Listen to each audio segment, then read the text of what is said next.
I know y'all have all been waiting. What if I told you that a man who came up with a slogan, who decided to set out on his own because he was being done wrong, is succeeding and thriving? I wanted to give a little update on our brother, Mr. Tendernism, Walter Johnson, who left Destination Smokehouse a couple weeks ago now. This has been an ongoing process. And a lot of y'all out there were hesitant to believe that what we were telling you was true about him actually leaving. So let's hear it from the man himself. Talking. A question I think everybody's been wanting to know is, are you still at Destination Smokehouse? No, I'm not. I'm not at Destination Smokehouse. I'm with Tendernism now. You know, I had to go on my own, you know, so that way I can do what I have to do. So I don't want nobody to be, it is what it is. You got to move on. When things happen, you don't get mad. Hey, you just take another step. Get glad. Praise the Lord, you're still living. That's right. Hey, I'm finna tenderize the world now. Let's go. Let's go. It is what it is, y'all. Hey, family out there, y'all keep supporting me. And I guarantee you, I ain't gonna do you wrong. Booyah. Booyah. Booyah indeed, sir. Official Mr. Tendernism now is officially no longer with Destination Smokehouse. Now, some of you all know the story. Some of you all know the backstory. Some of y'all might be hearing about this for the first time, but this gentleman has literally lent his spokesmanship to a restaurant in Marietta, California. After Keith Lee visited, a lot of people started realizing that he was not being compensated the way he should have for his intellectual property, which is the Tendernism. Coming up with that slogan in itself and all the potential exploitation of that going down the line, Walter maybe didn't realize what he had, but when it went viral, somebody else did because they tried to trademark his official saying. And trademark was at the top of that list because that is supposed to be something that you do at the beginning of your processes. But in a creator's aspect, it is something that you're supposed to do immediately when you see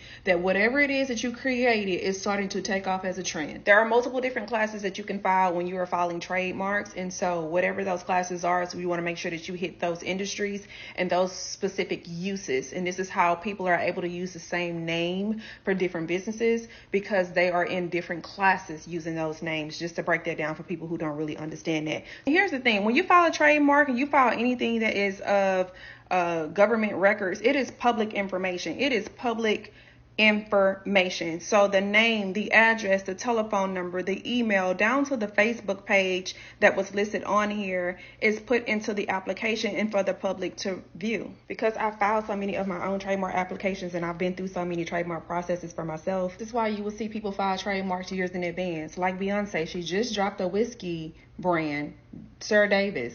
If you go and you look up that trademark, it was filed in 2022. This is how you're supposed to handle your business. And I do understand being a creator, you don't really have, an understanding of when the creations, hit and when they take off. And I get it. But the second that you see it taking off is the second that you should go ahead and start putting things in motion. You have to always have your, stuff already set up and ready just in case. And then even if you don't have it ready and you don't know when it's going to pop or what you're going to say and what you're going to create and what's going to take off, you need to be familiar with these systems. So in the event that it does, you can just get on right quick and do it just like that. It's easy to file a trademark yourself. All you need is the knowledge. But now he's about to tenderize the world. And this is from his stories. I know who you're going to run into at a nicely engagement. Wow. There it is. You see who it is? Yes, sir. Hey, man. I'm proud of you, brother. We in the black Definitely. community are proud of you. We love you. And we will always hold you down. Hey, my brother. What they ask you? They say your name Walter. You know what I told them? It's big.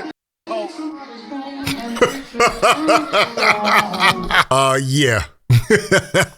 Walter getting a little buck wild, man, but I'm glad to see him out having a good time, enjoying himself out there in the public, shaking hands, doing what he does best, selling the brand, going forward, going forth, not letting a setback Not letting a minor issue become a major setback, right? Walter's out there enjoying life, going to the Isley Brothers concert. He out there living his best life, and that's what he should be. That's all we were asking for in the beginning. When we were talking about Walter, everybody wanted to make it seem like, why are you trying to take this man you trick this man out of his spot?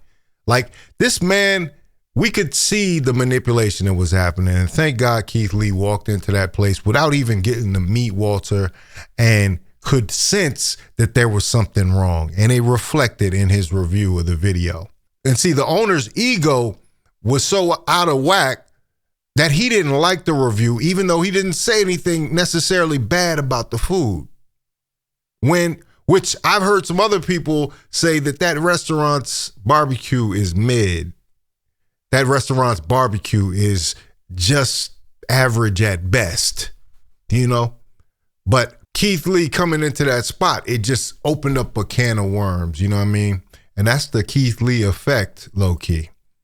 Everybody always talks about how he can kind of rehab your business. He can bring people in, but something is happening there where if something is off in the restaurant, because I've covered it in other stories too, look back at some of my older videos on Keith Lee going to food trucks and stuff. How dare you come and make it seem like this was something that it wasn't? You were supposed to be out there to support Sweetly Seasoned, a struggling business.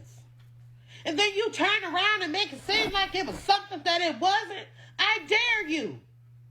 I dare you. And yeah, for everybody, I'm getting emotional because y'all have no idea how much work and effort I put into my business. And I don't know if this is going to make me or break me. They weren't on the up and up, and negative things began to happen after Keith Lee visited their spot. But let's take a look at the fundraiser. We're actually one of the official people. I think the original video, it was at 1,000 something. I think when I originally did the first video, it was about $1,000 or $1,500 that was raised. Right now we're at $23,711 raised, going to Walter to relaunch his dream, to get his restaurant Tendernism up off the ground and running. That's a blessing. That's a great thing, man. And shout out to Walter for bringing joy into all of our lives that have witnessed what he was doing at Destination Smokehouse. Now he brings it to you, to the world, going to tenderize the world. And also some other things, like he said in that story, but we're not going to go into that, Walter. You got to calm down. This is a family-friendly brand, Walter. Anyway, let me know what you think about it in the comments if you like this video. Like, comment, subscribe, hit the bell notification for all uploads. Make sure you sign up for the Faucette Media Patreon. It's going to be a lot of great stuff happening over there, and I want you to be a part of it. Link is in the description. This is Faucette Media.